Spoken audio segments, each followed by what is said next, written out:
한국에 살던 외국인들이 입을 모아 하는 말이 있습니다. 다시 예전의 삶으로 돌아갈 수 없다. 이 말이 과하게 들리시나요? 그런데 한국을 떠나 원래 살던 곳으로 돌아가는 순간 그 말이 무슨 뜻인지 알게 됩니다. 문 앞 택배가 불안해지고 급할 때 화장실 하나 찾는 일이 어려워집니다. 잃어버린 물건은 먼저 포기하게 되고요. 아픈 날에는 예약부터 걱정합니다. 서류 한 장 때문에 반나절이 날아가고 밤 10시의 길에서는 저절로 뒤를 돌아보게 됩니다. 한국에 있을 때는 몰랐어요.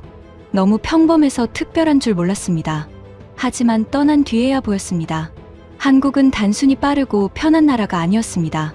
작은 불편 하나까지 그냥 두지 않는 나라였습니다. 한국에 살던 외국인들이 돌아가지 못하는 6가지 이유, 지금 시작합니다. 한국 최고라고 댓글을 남겨주세요. 여러분의 구독과 좋아요는 아주 큰 힘이 됩니다. 선진국이면 다 비슷하지. 내 기억이 좀 미화된 거 아니야? 그 한마디가 이상하게 오래 남았습니다.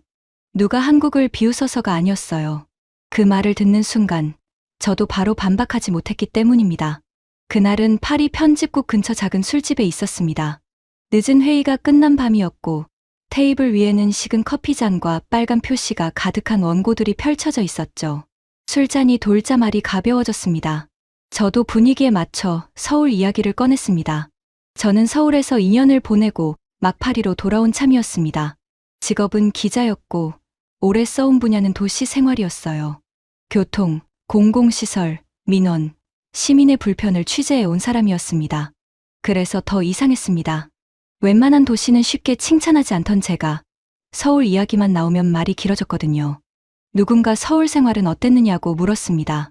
저는 별 생각 없이 대답했습니다. 이상하게 거기서는 작은 일 때문에 하루가 쉽게 무너지지 않았어요. 처음엔 다들 웃었습니다. 서울이 빠르다는 얘기냐고, 지하철이 좋다는 얘기냐고 했죠.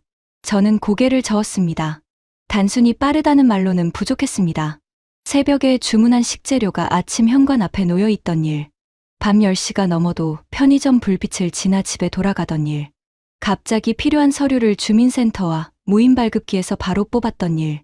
저는 그런 장면을 하나씩 꺼냈습니다. 말을 하다 보니 제 목소리가 조금씩 높아졌어요. 서울에서는 작은 문제가 생겨도 대개 다음 방법이 있었습니다. 물건은 받을 곳이 분명했고 밤길에는 불빛이 이어졌습니다. 서류 하나 때문에 하루를 포기하지 않아도 됐죠. 그런데 제 설명이 길어질수록 맞은편의 선배 기자는 술잔을 돌리며 웃었습니다. 그건 관광객 효과야. 외국에 오래 있다 오면 원래 그래. 낯선 곳에서 잘해주는 것만 크게 보이지. 오래 있으면 어디든 좋아 보이는 법이야. 옆자리 동료도 말을 보탰습니다. 진짜 선진국이면 다 비슷해. 한국이 특별한 게 아니라 내가 한국식 속도에 너무 익숙해진 거겠지. 저는 바로 대답하려고 입을 열었습니다. 아니라고, 한국은 달랐다고, 그건 속도만의 문제가 아니었다고 말하고 싶었어요.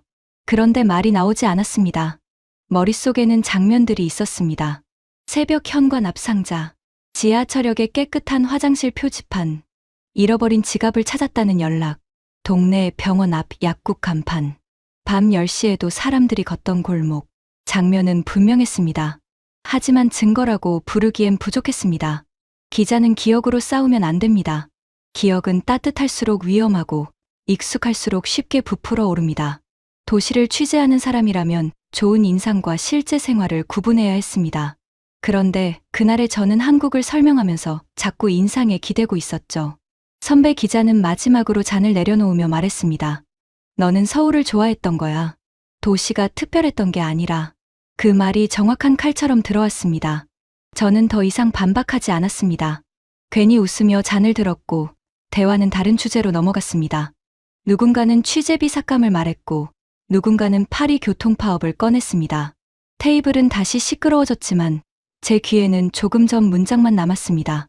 내 기억이 미화된 거야. 집으로 돌아오는 길, 파리의 밤 공기는 차가웠습니다. 지하철역 입구 앞에서 잠시 멈췄어요. 계단 아래로 발소리가 울렸고 전광판의 숫자는 천천히 바뀌었습니다. 저는 휴대전화를 꺼내 서울 사진을 넘겨봤습니다. 현관 앞에 물과 쌀, 비 오는 날 배달된 약 봉투, 늦은 밤 편의점 불빛, 구청 민원 창구의 번호표. 사진들은 너무 평범했습니다. 평범해서 오히려 설명하기 어려웠죠. 그러다 문득 겁이 났습니다. 혹시 정말 제가 착각한 걸까요? 서울에서 보낸 2년이 낯선 도시의 설렘 때문에 실제보다 좋게 남은 것은 아닐까요? 저는 서울에서 외국인이었습니다. 주변 사람들이 더 친절했을 수도 있고 편한 일만 기억했을 수도 있습니다. 파리의 불편은 크게, 서울의 불편은 작게 봤을 수도 있죠. 그 생각이 들자 감정만으로는 버틸 수 없었습니다. 집에 도착하자마자 노트북을 열었습니다. 책상 위 조명 하나만 켜두고 빈 문서를 만들었습니다. 제목을 쓰려다 지웠습니다. 한국이 특별한 이유. 너무 감정적이었습니다. 한국 생활의 우수성. 결론부터 정해놓은 말 같았습니다. 한참을 망설이다가 첫 줄에 이렇게 적었습니다. 내 기억이 틀렸을 가능성부터 확인한다. 그 문장을 쓰고 나서야 손이 움직이기 시작했습니다. 한국을 변호하려고 시작하면 안 된다고 생각했습니다. 반대로 해야 했습니다. 좋았다고 느낀 것들을 하나씩 의심해야 했습니다. 같은 조건을 만들고 같은 상황을 겪고 결과를 기록해야 했습니다. 서울에서 당연했던 일이 여러 사람에게도 가능한지 확인해야 했습니다. 저는 빈 문서 아래에 6가지를 적었습니다. 문 앞 택배와 새벽 배송, 공중 화장실, 분실물 회수, 응급진료, 빠른 행정 서비스, 그리고 밤길과 안심기가. 목록을 적고 나니 마음이 조금 차분해졌습니다. 이건 동료들에게 이기기 위한 일이 아니었습니다. 제 안에 남은 한국의 기억을 다시 묻는 일이었죠. 저는 화면을 한참 바라보다가 마지막 줄을 덧붙였습니다. 각 항목은 가능한 한 같은 조건으로 비교한다. 결과가 내 기억과 다르면 기억이 아니라 결과를 따른다. 그 문장을 쓰는 순간 조금 무섭기도 했습니다. 만약 결과가 다르면 어떻게 해야 할까요? 만약 한국에서 느꼈던 안정감이 제 개인적 착각이었다면 저는 제 기억을 고쳐야 했습니다. 기자로서는 그게 맞았습니다. 하지만 마음 한쪽에서는 한 장면이 계속 떠올랐습니다. 서울의 어느 새벽이었습니다. 현관문을 열었을 때 주문한 생수와 식재료가 문 앞에 가지런히 놓여 있었습니다. 아무도 지키지 않았고 누구도 서명하지 않았습니다. 상자에는 제 이름만 붙어 있었죠. 저는 그것을 너무 당연하게 들고 들어갔습니다. 그때는 몰랐습니다. 그 작은 상자가 한도 씨가 사람을 믿는 방식에 대한 첫 번째 증거가 될 줄은요. 처음 확인한 것은 택배였습니다. 사실 너무 평범한 일이죠. 물건을 주문하고 집에 없을 때 문 앞에 놓아달라고 부탁하는 일. 서울에 있을 때 저는 이걸 거의 생각하지 않았습니다. 앱에서 몇 번 누르면 다음날 현관 앞에서 상자를 들고 들어왔습니다. 그래서 더 확인해 보고 싶었습니다. 제가 편하게 기억한 것인지 아니면 정말 많은 사람이 그렇게 받고 사는지 알고 싶었습니다. 파리 집 근처 온라인 마트에서 생필품을 주문했습니다. 세제, 휴지, 생수, 통조림 몇 개였습니다. 비싼 물건은 아니었어요. 누가 꼭 훔쳐가고 싶을 만한 것도 아니었습니다. 저는 배송 요청란에 문 앞에 놓아달라고 적었습니다. 그리고 일부러 집을 비웠습니다. 서울에서 너무 당연했던 상황을 그대로 만들어 보고 싶었습니다. 사람이 집에 없어도 물건이 제자리로 오는지 그 한 가지를 보고 싶었습니다. 오후에 휴대전화가 울렸습니다. 배송 완료 알림이었습니다. 순간 조금 웃음이 났습니다. 이렇게 쉽게 끝나면 제가 괜히 큰일처럼 생각한 걸 수도 있었습니다. 선배 기자의 말이 맞을 수도 있었죠. 선진국이면 결국 다 비슷하다는 말. 어쩌면 제가 서울에서 살던 시간을 너무 좋게만 기억했을지도 몰랐습니다.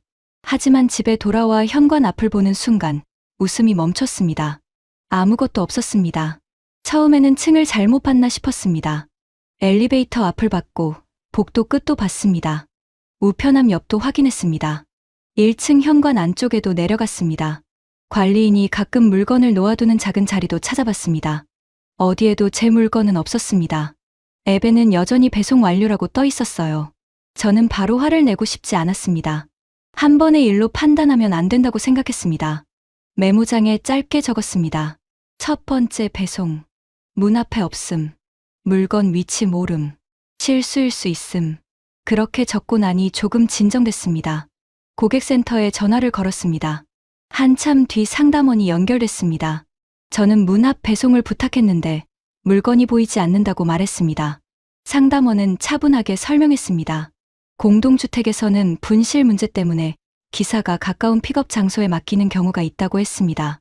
잠시 뒤 문자로 주소가 왔습니다. 집에서 걸어서 10분쯤 떨어진 작은 가게였습니다. 저는 다시 신발을 신고 밖으로 나갔습니다. 퇴근길 사람들 사이를 지나 가게에 도착했습니다.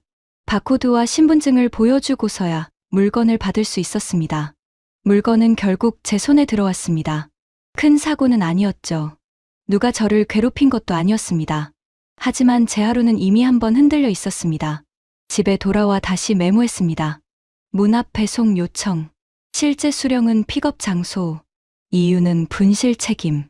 추가 이동 필요. 그리고 아래에 덧붙였습니다. 아직 결론 내리지 말 것. 두 번째 주문은 다른 업체에서 했습니다. 이번에는 생수 묶음과 작은 생활용품을 시켰습니다.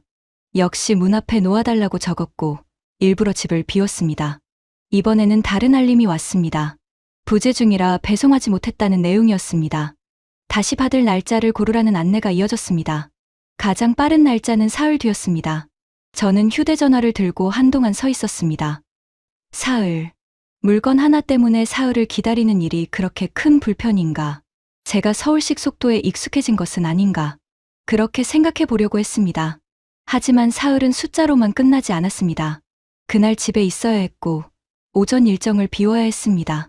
기사가 언제 올지 모르는 채 기다려야 했습니다. 다시 배송되는 날, 저는 아침 약속을 미뤘습니다. 안내된 시간은 오전 8시부터 12시 사이였습니다. 기사는 11시 40분쯤 왔습니다. 초인종이 울렸고, 저는 문을 열었습니다. 물건을 받고 서명하고 문을 닫았습니다. 그게 전부였습니다. 그런데 오전이 거의 사라져 있더라고요. 그때 알게 됐습니다. 배송이 편하다는 말은 물건이 빨리 온다는 뜻만은 아니었습니다. 앱이 보기 좋다는 뜻도 아니었습니다. 더 중요한 것은 사람이 물건 하나 때문에 자기 시간을 묶어두지 않아도 된다는 것이었습니다. 서울에서 저는 택배를 기다리느라 하루를 비워둔 기억이 거의 없었습니다. 물건은 제가 없을 때 왔고 저는 돌아와서 받았습니다. 그 장면에는 아주 조용한 믿음이 있었습니다. 누군가 가져가지 않을 것이다. 그 믿음이 없으면 문 앞 배송은 마지막 순간에 막힙니다. 마지막 현관 앞에서 불안이 크면 사람은 다시 붙잡힙니다. 집에 있어야 하고 전화를 받아야 하고 날짜를 다시 잡아야 합니다. 때로는 직접 찾아가 내가 주인이라는 것도 증명해야 합니다. 저는 서울에 있는 지인에게 메시지를 보냈습니다. 요즘도 문 앞 배송이 흔하냐고, 제가 살던 오피스텔만 그랬던 것은 아닌지 물었습니다. 답장은 금방 왔습니다. 서울만 그런 게 아니라고 했습니다. 빌라도, 오피스텔도, 지방의 아파트도 대부분 문 앞에 두고 간다고 했습니다. 물론 사고가 전혀 없는 것은 아니지만 많은 사람이 그렇게 받고 산다고 했습니다. 저는 그 문장을 여러 번 읽었습니다. 대부분 문 앞에 두고 간다. 짧은 말이었지만 그 안에 제가 설명하지 못했던 차이가 들어 있었습니다. 한국에서는 현관 앞 상자가 특별한 사건이 아니었습니다. 사람들은 보고도 지나갔고 기사는 그 지나감을 믿고 물건을 두었습니다. 받는 사람은 그 믿음 위에서 자기 일을 했습니다. 물론 한국도 완벽하지 않습니다. 택배가 사라지는 일도 있습니다. 배송 노동이 힘든 것도 사실입니다. 그 점을 빼고 말하고 싶지는 않았습니다. 다만 제가 확인한 차이는 분명했습니다. 파리에서 물건은 저에게 오기 전에 몇 번 멈췄습니다. 문 앞이 아니라 다른 곳으로 갔고 다시 받으려면 날짜를 잡아야 했습니다. 저는 물건을 따라 움직여야 했습니다. 서울에서 제가 기억한 장면은 반대였습니다. 제가 밖에 있는 동안 물건이 먼저 와 있었습니다. 저는 제 일을 하다가 돌아와 상자를 들고 들어갔습니다. 처음에는 이렇게 쓰려 했습니다. 한국은 배송이 빠르다. 하지만 그 말은 너무 짧았습니다. 제가 본 것은 속도만이 아니었습니다. 집에 없는 동안에도 물건이 무사히 도착해 있다는 안심이었습니다. 그래서 메모장의 결론을 고쳐 썼습니다. 한국의 배송은 빠른 서비스라기보다 서로를 믿는 마음이 현관 앞에 놓이는 장면이었다. 그 문장을 적고 나니 첫 번째 확인이 끝난 것 같았습니다. 하지만 곧 다음 질문이 떠올랐습니다. 물건은 늦어도 다시 살 수 있습니다. 그렇다면 물건이 아니라 사람이 갑자기 곤란해지는 순간은 어떨까요? 낯선 거리에서 몸이 급해지고 지금 당장 들어갈 곳이 필요해지는 순간. 그때 도시는 얼마나 빨리 문을 열어줄까요? 사람이 거리에서 가장 빨리 작아지는 순간은 몸이 급해졌을 때였습니다. 그날 저는 파리의 오래된 광장 근처를 걷고 있었습니다. 오전 취재가 길어졌고 점심은 빵 한 조각으로 넘겼습니다. 다음 약속까지는 시간이 조금 남아 있었죠. 저는 카메라 가방을 메고 질문을 정리하고 있었습니다. 처음에는 배가 조금 불편한 정도였습니다. 그런데 몇 분이 지나자 걸음이 달라졌습니다.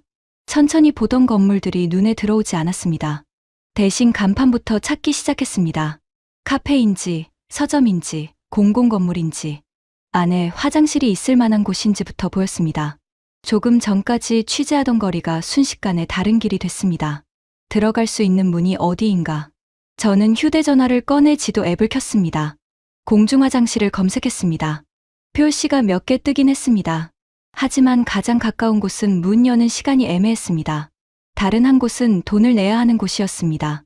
조금 떨어진 곳에는 카페들이 줄지어 있었습니다. 저는 그 순간에도 스스로를 달랬습니다. 화장실 하나로 도시를 판단하면 안 된다. 선배 기자가 들었다면 웃었을지도 모르죠. 하지만 몸이 급해지면 설명보다 문을 먼저 찾습니다.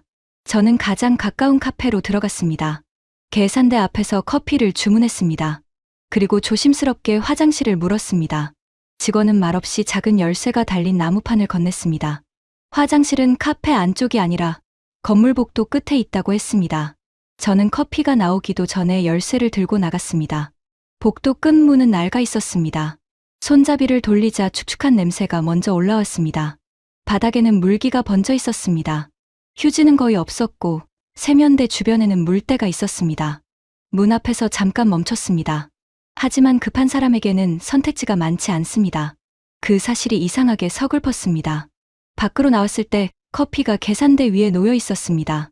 저는 커피를 받아 들고 다시 거리로 나왔습니다. 손에는 영수증이 남아 있었습니다. 화장실을 쓰기 위해 산 커피였습니다. 큰 돈은 아니었습니다. 직원이 불친절했던 것도 아니었습니다. 그래도 그 영수증이 오래 눈에 들어왔습니다. 길가에 서서 메모했습니다. 도심, 화장실 이용 위에 카페 결제, 열쇠 필요, 냄새 있음, 바닥 젖음, 휴지 부족, 청소 상태 불안. 쓰고 보니 불평처럼 보였습니다. 그래서 바로 아래에 적었습니다. 한 곳에 문제일 수 있음. 단정하지 말 것. 두 번째 장소로 갔습니다. 지도에 공공시설처럼 표시된 곳이었습니다. 거리는 멀지 않았지만 입구를 찾는데 시간이 걸렸습니다. 안내가 뚜렷하지 않았고 골목을 한 바퀴 돌아야 했습니다. 도착해 보니 문은 잠겨 있었습니다. 문 앞에는 안내문이 붙어 있었습니다. 하지만 처음 온 사람이 바로 이해하기는 어려웠습니다. 언제 여는지, 지금은 왜 닫혀 있는지, 가까운 다른 곳은 어디인지 알기 힘들었습니다. 그때 제 옆으로 노부부가 다가왔습니다. 남자는 지팡이를 짚고 있었고 여자는 휴대전화 화면을 크게 키워보고 있었습니다. 두 사람도 같은 표시를 보고 온 듯했습니다. 여자가 잠긴 문을 한번 밀어보더니 남자를 돌아보며 말했습니다. 다른 데 가야겠네. 별말 아니었습니다. 그런데 그 말이 오래 남았습니다. 젊고 건강한 저도 이렇게 조급해지는데 지팡이를 짚은 사람에게는 얼마나 힘들까요? 아이 손을 잡은 부모에게는 어떨까요? 임산부에게는, 약을 먹은 사람에게는, 처음 온 여행자에게는 어떨까요? 그때 화장실은 더 이상 사소한 시설처럼 보이지 않았습니다. 도시는 사람이 괜찮을 때만 쓰는 곳이 아닙니다. 사람은 어느 순간 갑자기 약해집니다. 배가 아프고 땀이 나고 주변 시선이 신경 쓰이고 어디로 가야 할지 몰라 작아집니다. 그때 문이 열려 있는가? 아니면 알아서 해결하라고 밀어내는가? 차이는 컸습니다. 저는 서울에서 봤던 장면들을 떠올렸습니다. 지하철역 안쪽의 화장실 표지판, 구청 1층 복도의 깨끗한 화장실, 공원 산책로 옆 안내판, 전통시장 안쪽의 공중화장실. 물론 한국의 모든 화장실이 깨끗한 것은 아닙니다. 낡은 곳도 있고 사람이 몰리는 시간에는 지저분한 곳도 있죠. 관리가 부족한 곳도 분명히 있습니다. 하지만 제가 서울에서 자주 본 화장실에는 공통점이 있었어요. 문이 열려 있었습니다. 표지판이 보였고 휴지와 세면대가 있었죠. 돈을 쓰지 않아도 들어갈 수 있는 곳도 많았습니다. 그 당연함은 평소에는 장점처럼 보이지 않습니다. 서울 지하철역에서 안내판을 따라 화장실을 찾는 일, 주민센터나 도서관에서 화장실을 쓰는 일, 공원에서 아이가 급해졌을 때 표지판을 보고 뛰어가는 일. 그런 장면은 여행사진에 남지 않습니다. 하지만 사람이 정말 난처해지는 순간에는 그런 곳이 도시의 표정이 됩니다. 세 번째로 간 곳은 비교적 관리가 잘 된 유료 화장실이었습니다. 앞선 곳보다는 나았어요. 냄새도 덜했고 안쪽도 정돈돼 있었습니다. 그런데 입구 앞에서 한 관광객이 당황하고 있더라고요. 동전을 찾고 기계 사용법을 보고 뒤에 선 사람을 의식하면서 주머니를 계속 뒤졌습니다. 그 모습을 보는데 서울역이 떠올랐어요. 안내판을 따라가면 찾을 수 있던 화장실, 환승 통로에서 자연스럽게 보이던 표시, 아이 손을 잡은 부모가 별 설명 없이 들어가던 모습. 이건 무료냐, 유료냐의 문제만은 아니었습니다. 급한 사람이 얼마나 덜 헤매고 도착할 수 있는가, 그리고 들어간 뒤에 최소한 마음을 놓을 수 있는가. 그 문제였죠. 그날 저녁 저는 실험표를 채웠습니다. 파리에서는 카페 결제가 필요했습니다. 지도에 표시된 곳은 찾기 어렵거나 잠겨 있었어요. 어렵게 들어간 곳도 냄새, 젖은 바닥, 휴지 부족 때문에 편하지 않았습니다. 시설이 아예 없는 것은 아니었습니다. 하지만 갑자기 곤란해진 사람이 바로 들어가기에는 문턱이 있었습니다. 서울에서는 지하철역, 구청, 공원, 시장처럼 사람 다니는 길 안에 화장실이 자주 보였습니다. 무료인 곳이 많았고 표지판도 눈에 잘 들어왔어요. 휴지와 세면대가 갖춰진 곳도 많았습니다. 완벽하다는 뜻은 아닙니다. 다만 급한 사람이 문 앞에서 오래 작아지지 않아도 되는 경우가 훨씬 많았습니다. 처음 결론은 이렇게 쓰려 했습니다. 한국은 화장실이 많고 깨끗하다. 하지만 그 말은 너무 짧았어요. 제가 본 것은 숫자만이 아니었습니다. 열린 문, 잘 보이는 안내, 휴지와 세면대, 돈을 쓰지 않아도 되는 장소. 그 모든 것이 한 가지를 묻고 있었죠. 사람이 가장 난처한 순간에도 부끄럽지 않게 해주는가. 저는 문장을 지우고 다시 적었습니다. 한국의 공중화장실은 작은 편의가 아니라 사람을 거리에서 오래 초라하게 두지 않는 배려였다. 그 문장을 쓰고 나서야 두 번째 확인이 끝난 것 같았어요. 하지만 다음 확인은 제가 정한 시간에 시작되지 않았습니다. 도시를 가장 정확하게 보게 되는 순간은 계획한 질문보다 사고처럼 찾아올 때가 많았습니다. 그 다음 날, 저는 작은 가방 하나를 잃어버렸어요. 그날 아침은 평소와 다르지 않았습니다. 편집국에 낼 원고 마감이 가까웠고, 오전에는 파리 14구 쪽 시청사에서 인터뷰가 있었습니다. 카메라 가방을 손에 들고, 노트북이 든 백팩을 메고, 작은 크로스백은 왼쪽 어깨에 걸었죠. 그 안에는 여권 사본, 취재 수첩, 보조 배터리, 녹음기, 비교 기록 몇 장이 들어 있었습니다. 아주 비싼 물건은 아니었지만 잃어버리면 그날 하루가 바로 흔들리는 물건들이었습니다.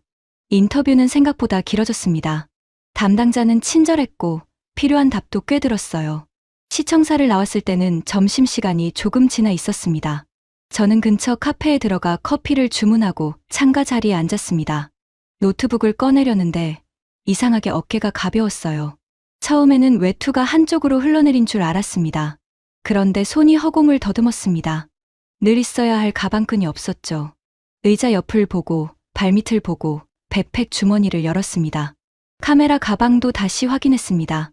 없었습니다. 그 순간 아침에 탔던 열차가 떠올랐습니다.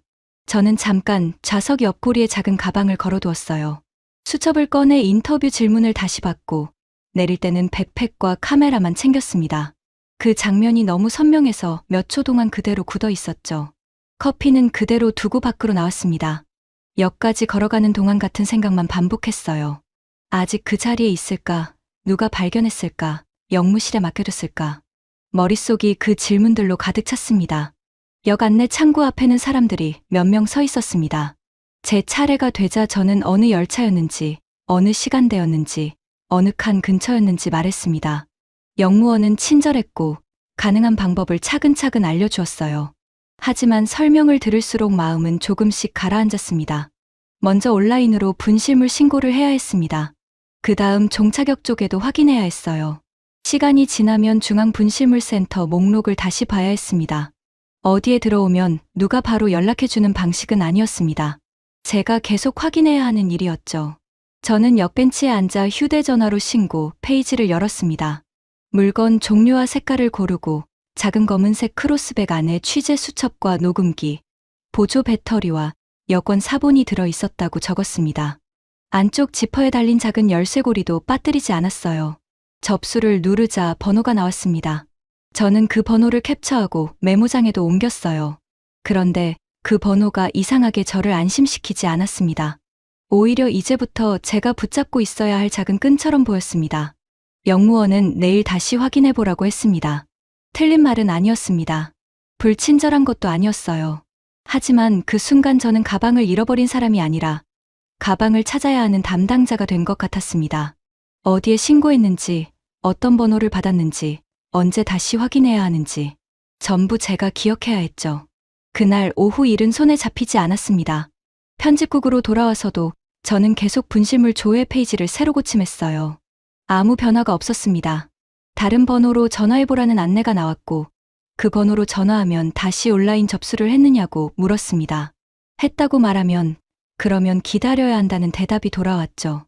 문제는 가방의 값이 아니었습니다. 가방 하나 때문에 하루가 조금씩 무너지는 기분이었어요. 회의에 앉아 있어도 귀는 휴대전화 알림에 가 있었습니다. 원고를 쓰다가도 신고 내용을 제대로 적었는지 다시 떠올렸습니다. 열차 시간을 잘못 적은 것은 아닐까? 검은색이라고만 쓰면 너무 흔한 것은 아닐까? 사흘째 되는 날, 저는 편집국 동료에게 물었습니다. 혹시 이런 경우에 더 확인해 볼 곳이 있느냐고요. 그는 커피잔을 들고 어깨를 한번 들썩였습니다. 누가 가져갔겠죠. 짧은 말이었는데 이상하게 오래 남았습니다. 화가 난 것은 아니었어요. 그는 저를 놀리려던 것도 아니었습니다. 오히려 위로에 가까웠을 겁니다. 하지만 그 말투가 너무 자연스러웠습니다. 누가 가져갔겠죠. 그 한마디에는 이미 끝난 일이라는 느낌이 들어 있었죠. 잃어버린 물건은 대체로 돌아오지 않는다는 생각. 맡겨졌을 가능성보다 누군가 가져갔을 가능성을 먼저 떠올리는 마음. 저는 그게 낯설면서도 이해가 됐어요. 그리고 그때 서울에서 본 장면들이 떠올랐습니다. 지하철에서 지갑을 두고 내린 친구가 영무실에서 그대로 찾았던 일. 카페 의자에 노트북 가방을 두고 나온 사람이 1시간 뒤 돌아갔더니 직원이 카운터 안쪽에 보관하고 있던 일. 택시에 두고 내린 휴대전화가 기사 연락을 거쳐 주인에게 돌아왔다는 이야기.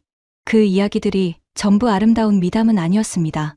때로는 오래 걸렸고 누군가는 끝내 찾지 못했어요. 한국에서도 도난은 있습니다. 모든 사람이 남의 물건을 지켜주는 것도 아닙니다. 하지만 차이는 있었습니다. 서울에서는 잃어버린 순간에 바로 떠오르는 다음 행동이 있었어요.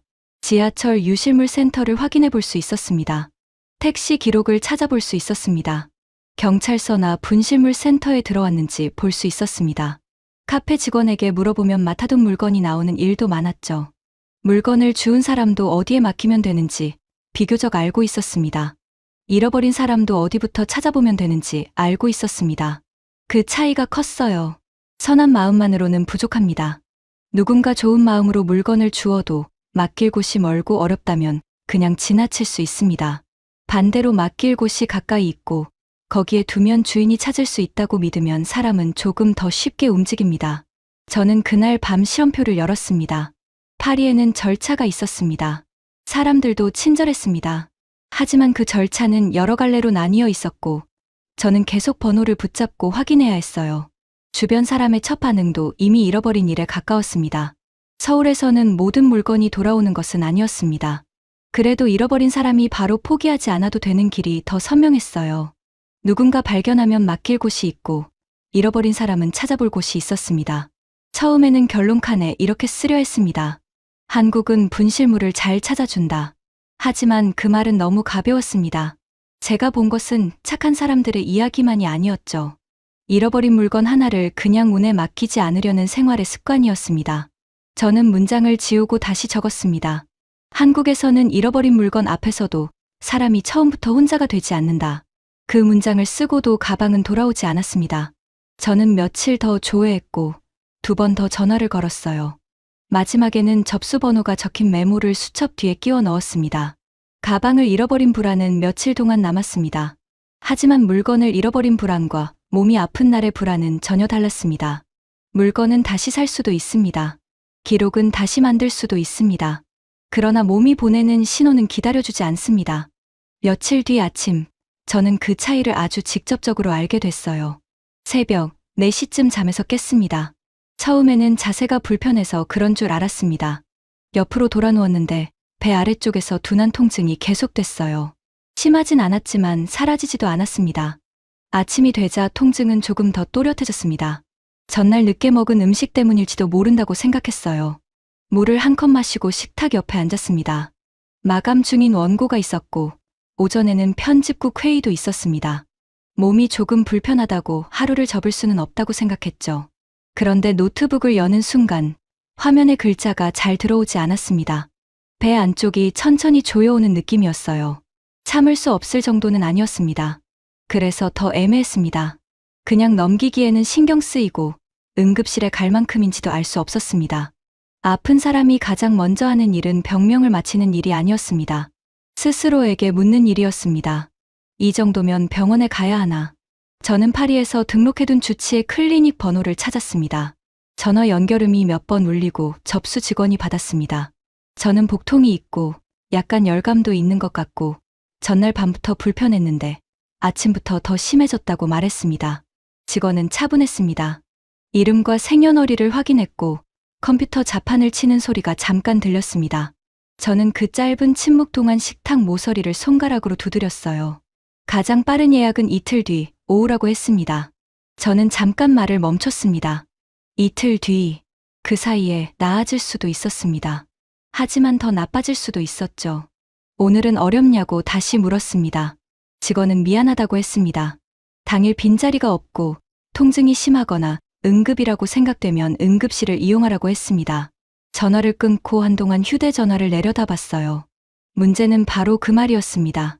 응급이라는 단어 앞에서 저는 멈췄습니다. 제가 정말 응급일까요? 아니면 그냥 불편한 정도일까요? 응급실에 가면 더 급한 사람들 사이에서 오래 기다려야 할지도 모릅니다. 괜히 큰일처럼 만든 것이면 어쩌나 싶기도 했습니다. 하지만 늦으면 안 되는 신호라면 어떻게 해야 할까요? 아픈 사람에게 가장 어려운 일은 자기 몸을 차분하게 판단하는 일입니다. 몸은 불안한데 머리는 계산을 시작합니다. 조금만 더 참아볼까? 예민하게 구는 걸까? 아니면 지금 가야 하는 걸까? 그 질문들이 계속 이어졌습니다. 저는 소파에 앉았다가 다시 일어났습니다. 인터넷 검색창에 증상을 입력했어요. 검색 결과는 너무 많은 가능성을 보여주었습니다. 단순한 소화불량일 수도 있고 의사를 만나야 하는 문제일 수도 있었습니다. 화면을 볼수록 마음이 놓이기는커녕 더 복잡해졌습니다. 점심 무렵 통증이 조금 가라앉는 것 같았습니다. 저는 그 틈에 회의에 온라인으로 들어갔어요. 하지만 회의 중에도 손은 자꾸 배 위로 갔습니다. 동료가 자료를 넘기고 있었는데 저는 한 문장을 놓쳤습니다. 누군가 제 이름을 불렀고 대답이 한 박자 늦었죠. 그때 알게 됐습니다.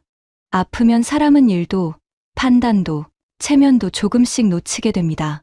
그날 오후 저는 결국 약국에 먼저 갔습니다. 약사는 친절했어요. 증상을 듣고 약을 권해주었고 심해지면 의사를 만나라고 했습니다. 저는 약봉투를 들고 집으로 돌아왔습니다. 도움은 됐습니다. 하지만 진료는 아니었죠. 누군가 제 배를 눌러본 것도 아니고 열을 재고 상태를 확인한 것도 아니었습니다. 저는 여전히 제 몸을 혼자 짐작해야 했어요. 그날 밤 서울에서 아팠던 날이 떠올랐습니다. 처음 서울에 살기 시작했을 때였습니다. 어느 날 목이 심하게 붓고 열이 올랐어요. 한국어도 완벽하지 않았고 어느 병원에 가야 하는지도 몰랐습니다. 저는 휴대전화 지도 앱에 내과를 검색했습니다. 집에서 걸어서 10분 안쪽에 의원이 몇 곳이나 나왔어요. 저는 가장 가까운 곳으로 걸어갔습니다. 접수대 앞에서 어색하게 증상을 말하고 외국인 등록증을 내밀었어요. 대기실에는 아이를 데려온 어머니, 점심시간을 쪼개온 직장인, 마스크를 쓴 어르신이 앉아 있었습니다. 병원은 크지 않았지만 이상하게 마음이 조금 놓였어요. 적어도 저는 어디에 앉아 기다리면 되는지 알고 있었죠. 오래지 않아 이름이 불렸습니다. 의사는 목을 보고 열을 확인하고 몇 가지를 물었습니다. 설명이 길지는 않았어요. 하지만 제게 필요한 것은 긴 설명이 아니었습니다. 지금 이 증상이 어느 정도인지, 무엇을 조심해야 하는지, 어떤 약을 먹으면 되는지, 더 나빠지면 어디로 가야 하는지, 그 정도면 충분했습니다. 진료가 끝나고 나오자 같은 건물 1층에 약국이 있었습니다. 처방전을 내밀고 몇 분 기다리자 약이 나왔어요. 약사는 먹는 방법을 짚어주었습니다. 저는 봉투를 들고 집으로 돌아왔습니다. 집을 나선 지 1시간도 채 지나지 않았던 것 같아요. 그때는 그냥 편하다고만 생각했습니다. 하지만 파리의 식탁 앞에서 배를 움켜쥐고 앉아있던 그날, 그 기억은 다르게 보였습니다. 그것은 빠른 서비스가 아니었습니다. 오늘 아픈 사람이 오늘 의사를 만날 수 있다는 일이었습니다.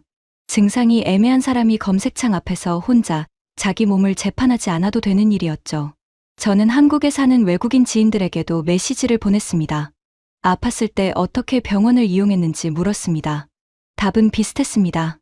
감기, 장염, 피부 발진, 알레르기 같은 일은 대개 동네 의원에서 당일에 봤다고 했어요. 진료 뒤 바로 약국에 들렀다고 했습니다. 물론 불편도 있었습니다. 언어가 막히는 곳도 있었고 병원마다 차이도 있었습니다. 접수 방식이 낯설었다는 사람도 있었죠. 그래도 공통점은 분명했습니다. 아픈 날에 바로 움직일 수 있는 다음 길이 있었다는 것. 프랑스 의료가 나쁘다는 말을 하려는 것이 아닙니다. 파리에도 훌륭한 의사와 병원이 있습니다. 큰 병을 치료하는 힘도 있고 좋은 의료진도 많습니다. 한 나라의 의료를 한 문장으로 낮춰 말할 수는 없습니다. 한국도 완벽하지 않습니다. 과잉 진료 이야기도 있고 병원마다 차이도 있습니다. 의료진이 너무 지쳐 있다는 말도 들었습니다. 대기 시간이 길 때도 있고 설명이 부족할 때도 있습니다. 저는 그 문제들을 모른 척하고 싶지 않았습니다. 하지만 그날 제가 묻고 있던 질문은 아주 단순했습니다. 평범한 사람이 오늘 아프면 오늘 의사를 만날 수 있는가? 이 질문 앞에서는 이야기가 달라졌습니다. 좋은 병원이 어딘가에 있다는 사실과 지금 배를 움켜쥔 사람이 그날 진료실 문을 열 수 있다는 사실은 같지 않습니다. 몸이 아픈 날에는 먼 곳의 훌륭함보다 오늘 닿을 수 있는 문이 더 먼저 필요합니다. 저는 실험표를 열었습니다. 파리에서는 주치의 예약이 이틀 뒤였습니다. 당일 진료는 쉽지 않았어요. 응급실이라는 길은 있었지만 제가 정말 응급인지 스스로 판단해야 했습니다. 약국은 도움을 주었지만 의사를 만난 것은 아니었죠. 서울에서는 동네 의원과 약국이 사람 다니는 길 가까이에 있었습니다. 아픈 사람이 큰 결심을 하지 않아도 진료실까지 갈 수 있었습니다. 외국인인 저도 필요한 서류와 간단한 절차만 거치면 그 안으로 들어갈 수 있었습니다. 처음에는 결론칸에 이렇게 쓰려 했습니다. 한국은 병원 가기가 쉽다. 하지만 그 말도 너무 얇았습니다. 제가 느낀 것은 쉬움만이 아니었어요. 아픈 날에는 쉬운 것이 곧 안심이 됩니다. 여러 번호로 전화를 돌리지 않아도 되는 것, 스스로 심한 병인지 아닌지 끝없이 판단하지 않아도 되는 것, 진료를 받고 약을 들고 집으로 돌아오는 일이 하루 안에 끝나는 것, 그것은 단순한 편리함이 아니었습니다. 저는 문장을 지우고 다시 적었습니다. 한국에서는 오늘 아픈 사람이 오늘 혼자 버티지 않을 가능성이 더 컸다. 며칠 뒤 통증은 가라앉았습니다. 다행히 큰 문제는 아니었어요. 하지만 저는 그날의 불안을 오래 기억했습니다. 몸이 아픈 날, 기다림은 그냥 시간이 아닙니다. 기다리는 동안 사람은 자기 증상을 의심하고, 자기 판단을 의심하고, 결국 자기 몸까지 혼자 책임져야 한다고 느낍니다. 그래서 가까운 병원 하나, 오늘 가능한 진료 하나가 생각보다 큰 힘이 됩니다. 그날 이후 저는 서울에서 아무렇지 않게 지나쳤던 간판들을 다시 떠올렸습니다. 내과, 이비인후과, 약국. 별것 아닌 글자처럼 보였던 그 간판들이 사실은 아픈 사람에게 보내는 작은 문장 같았어요. 오늘 아프면 일단 여기로 오세요. 저는 그 문장이 얼마나 큰 안심인지 파리의 식탁 앞에서야 알게 됐어요. 서류 한 장이 필요하다는 메일은 몸이 조금 나아진 뒤에 왔어요. 편집국에서 메일이 왔습니다. 제목은 짧았어요. 자료 확인 요청. 저는 커피잔을 옆으로 밀고 첨부 파일을 열었습니다. 기사에 넣을 신원 확인 자료가 하나 빠졌다고 했습니다. 이름과 주소가 함께 보이는 문서를 보내달라는 내용이었죠. 처음에는 별일 아니라고 생각했어요. 서류 한 장이었습니다. 이름, 주소, 날짜가 적힌 종이 한 장. 저는 노트북을 열고 파리시청 사이트에 들어갔습니다. 검색창에 서류 이름을 넣었습니다. 화면은 깔끔했고 메뉴도 정리되어 보였습니다. 금방 끝날 줄 알았죠. 그런데 로그인 화면에서 막혔습니다. 계정을 만들라고 했고 본인 확인을 하라고 했습니다. 예전에 등록한 휴대전화 번호로 문자가 간다고 했는데 그 번호는 이미 쓰지 않는 번호였습니다. 다른 방법을 눌렀더니 앱을 설치하라고 했습니다. 앱을 설치하자 다시 본인 확인을 하라고 했어요. 저는 의자에 기대어 숨을 내쉬었습니다. 아직 서류를 신청한 것도 아니었습니다. 문 앞에 선 것도 아니고 겨우 첫 화면을 넘기는 중이었어요. 그런데 시간은 벌써 흘러가고 있었습니다. 다른 길로 다시 들어가 봤습니다. 이번에는 신청서 화면까지 갔어요. 이름을 쓰고 생년월일을 넣고 주소를 입력하고 필요한 이유를 골랐습니다. 이제 끝나겠지 싶었습니다. 그런데 마지막에 방문 수령이라고 떴습니다. 가능한 시간을 예약하라고 했어요. 가장 빠른 시간은 다음날 오전이었습니다. 저는 달력을 열었습니다. 그 시간에는 전화 인터뷰가 잡혀 있었습니다. 잠깐 망설이다가 인터뷰를 오후로 미뤘습니다. 편집국에도 오전에 관공서에 다녀오겠다고 메시지를 보냈어요. 서류 한 장 때문이었습니다. 다음 날 아침, 저는 조금 일찍 집을 나섰습니다. 길을 잘못 들까봐 휴대전화 지도를 켰습니다. 기관 건물 앞에는 이미 사람들이 서 있었습니다. 문이 열리자 사람들이 조용히 안으로 들어갔고, 저도 따라 들어갔습니다. 안쪽에는 번호표 기계가 있었습니다. 화면에는 업무가 여러 개로 나뉘어 있었어요. 저는 어떤 버튼을 눌러야 할지 몰라 잠깐 멈췄습니다. 뒤에 사람이 서자 목덜미가 뜨거워졌습니다. 결국 안내 직원에게 물었고, 직원은 친절하게 버튼을 눌러주었습니다. 번호표에는 27번이 찍혀 있었습니다. 대기실 의자에 앉았습니다. 전광판 숫자는 하나씩 올라갔습니다. 누군가는 서류 봉투를 들고 있었고, 누군가는 아이 손을 잡고 있었습니다. 저는 인터뷰 질문을 고쳤지만 글이 눈에 들어오지 않았어요. 숫자가 바뀔 때마다 고개가 올라갔습니다. 40분쯤 지나 제 번호가 불렸습니다. 창구 직원은 미안할 만큼 친절했습니다.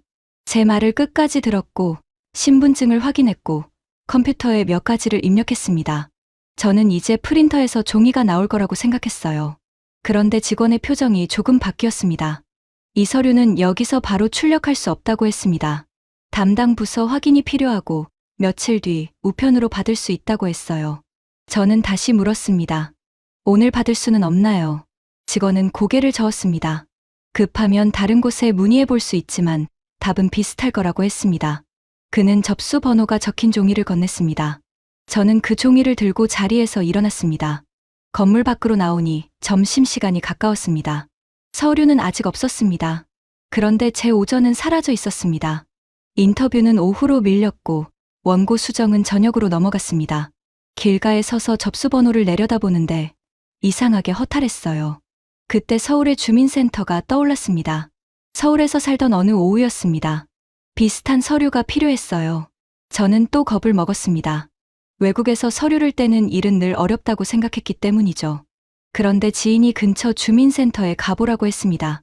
저는 점심을 먹고 주민센터로 걸어갔습니다. 번호표를 뽑고 창구 앞에 앉았습니다. 직원에게 필요한 서류 이름을 말했습니다.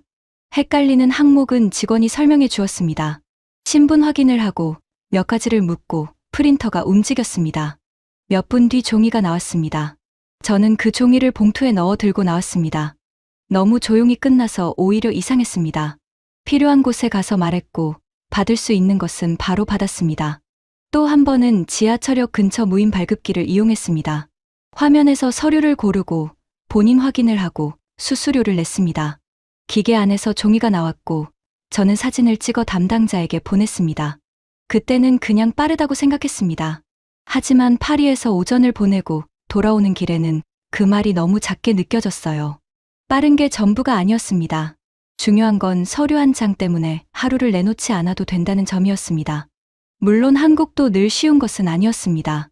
인증이 안 돼서 화가 난 적도 있었고 어떤 창구에서는 설명이 부족했습니다. 어떤 서류는 여러 번 확인해야 했어요. 한국 사람들도 행정 때문에 답답해합니다. 저도 그 말을 압니다. 그래도 차이는 있었습니다.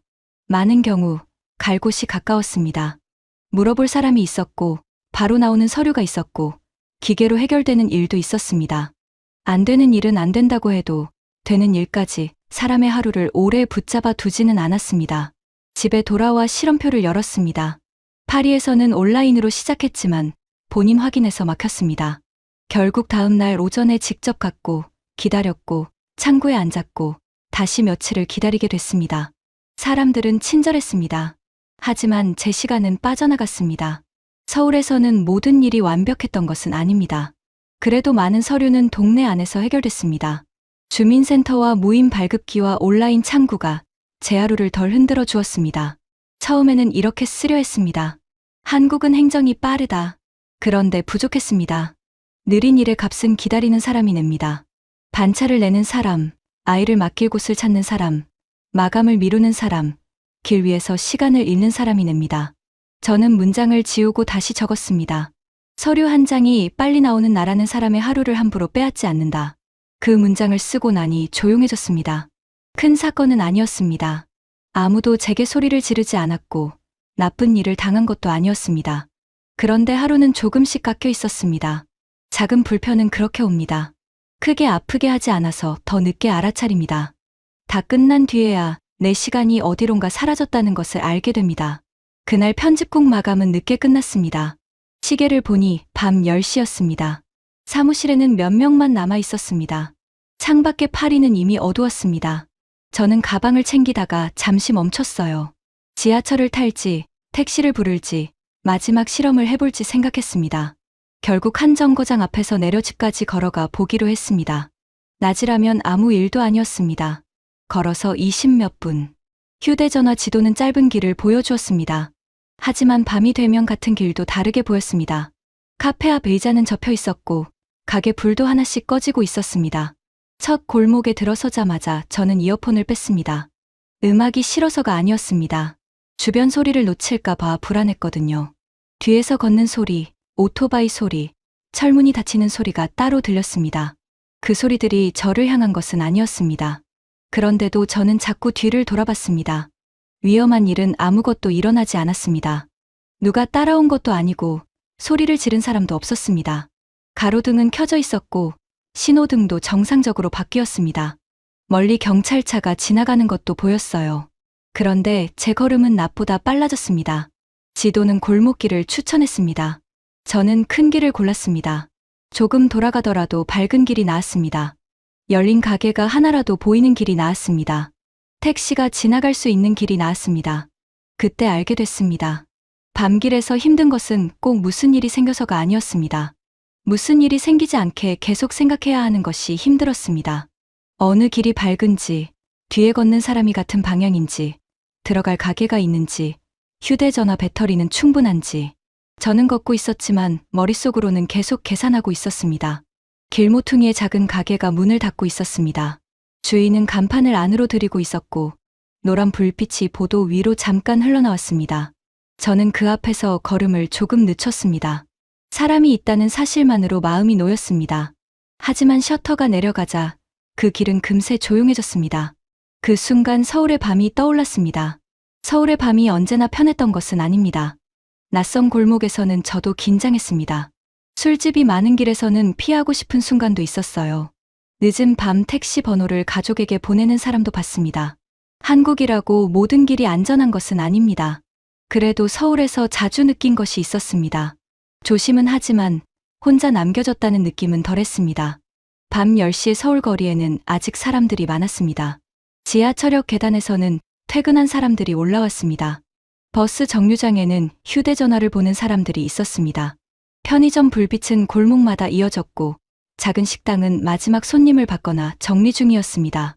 택시도 배달 오토바이도 계속 지나갔습니다. 그 장면들이 아름답다는 뜻은 아니었습니다. 그저 밤에 아직 사람들이 있다는 뜻이었습니다.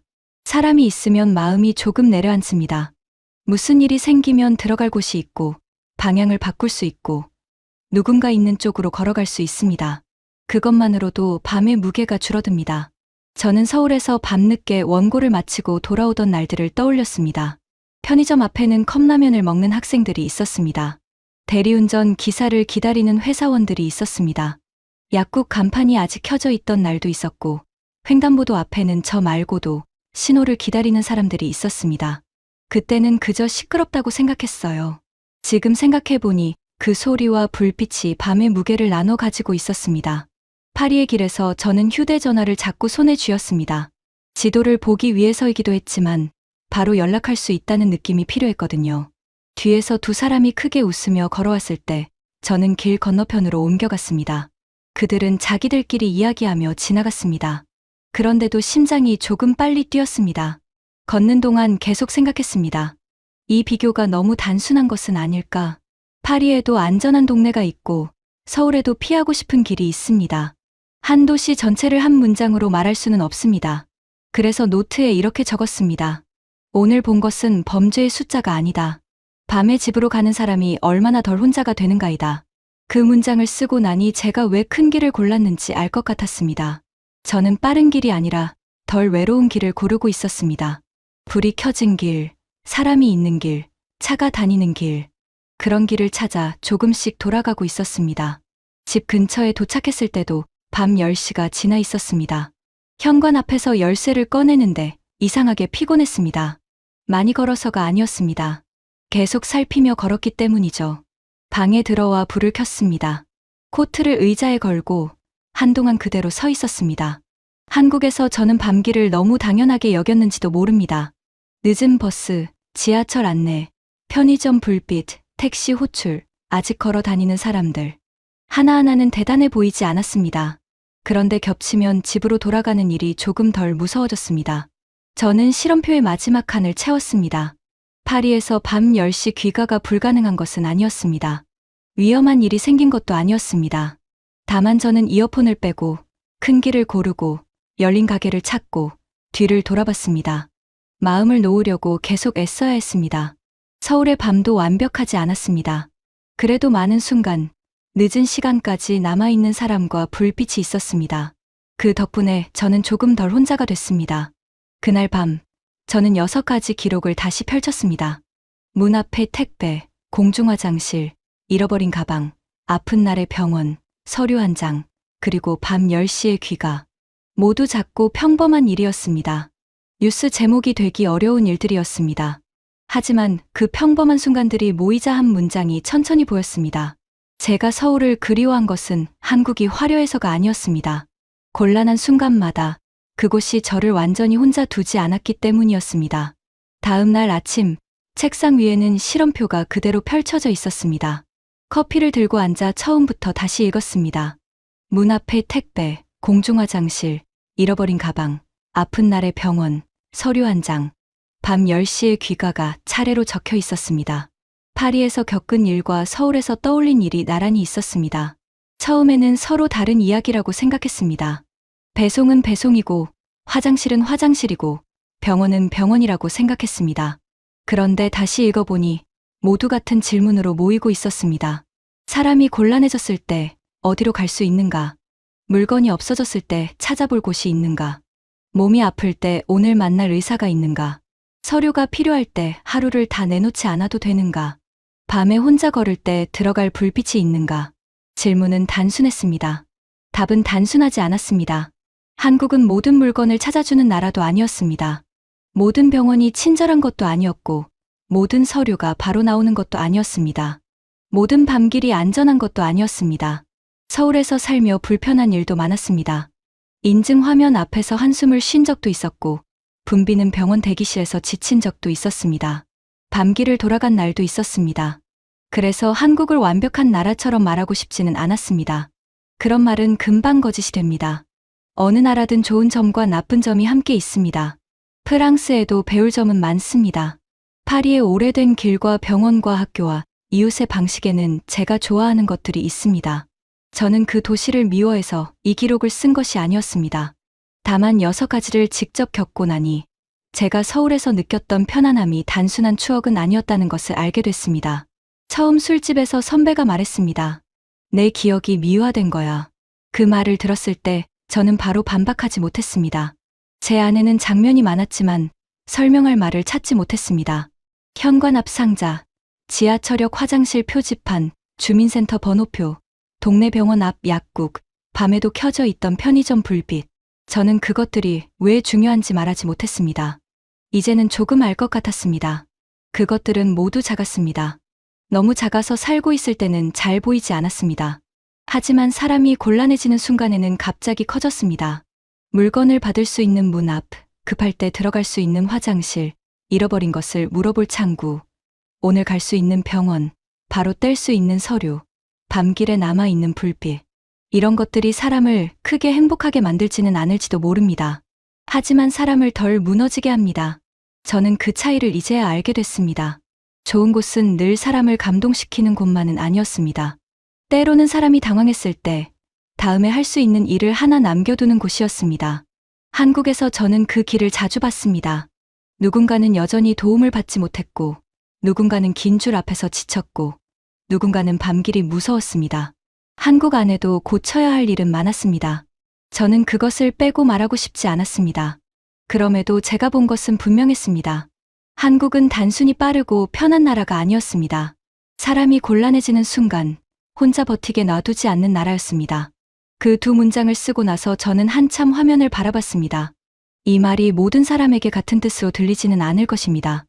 누군가는 그래도 한국은 피곤하다고 말할 수 있습니다. 누군가는 불친절했던 창구를 떠올릴 수도 있습니다. 누군가는 병원비와 대기 시간을 말할 수도 있습니다. 그 말들도 틀리지 않습니다. 하지만 제 기록은 제게 다른 사실을 보여주었습니다. 저는 한국을 좋아해서 좋게 본 것이 아니었습니다. 좋게 보였던 이유를 뒤늦게 확인한 것에 가까웠습니다. 저는 서울에서 너무 많은 것을 당연하게 여겼습니다. 문 앞에 물건이 있는 것, 아프면 동네 병원에 가는 것, 서류를 뽑고 바로 돌아오는 것, 밤에 길을 걸으며 편의점 불빛을 보는 것, 당연하다고 생각한 것들이 사실은 당연하지 않았습니다. 그것은 많은 사람의 습관과 노력과 약속이 오래 쌓인 결과였습니다. 누군가는 물건을 맡겼고, 누군가는 공간을 청소했고, 누군가는 창구를 지켰고, 누군가는 밤에도 문을 열었습니다. 그 작은 일들이 한 사람의 하루를 덜 흔들리게 했습니다. 창밖으로 파리의 아침이 밝아오고 있었습니다. 빵집 앞에 불이 켜지고 청소차가 지나갔습니다. 카페 직원이 의자를 밖으로 내놓고 있었습니다. 저는 이 도시도 좋아했습니다. 오래된 벽과 좁은 골목과 느린 아침을 좋아했습니다. 이 도시도 제게 많은 것을 가르쳐 주었습니다. 그래서 비교는 승부가 아니었습니다. 어느 도시가 이겼는지 쓰고 싶은 것이 아니었습니다. 저는 제가 놓쳤던 것을 보고 싶었습니다. 한국에서 너무 빨리 지나쳐버린 평범한 장면들이 무엇을 의미했는지 알고 싶었습니다. 수첩을 닫기 전에 마지막 줄을 적었습니다. 나는 한국을 완벽해서 그리워한 것이 아니었다. 곤란한 순간마다 완전히 혼자가 아니었던 기억을 그리워하고 있었다. 그 문장을 적고 나니 마음이 조금 가벼워졌습니다. 누군가 다시 물어도 괜찮을 것 같았습니다. 내 기억이 미화된 거 아니냐고 묻는다면 이제는 조용히 기록을 펼쳐 보일 수 있을 것 같았습니다. 기억만으로는 부족했습니다. 그래서 저는 걸었고, 기다렸고, 잃어버렸고, 아팠고, 서류를 받으러 갔습니다. 그리고 알게 됐습니다. 어떤 나라는 큰 순간보다 작은 순간에 더 선명해집니다. 한국은 제게 그런 나라였습니다.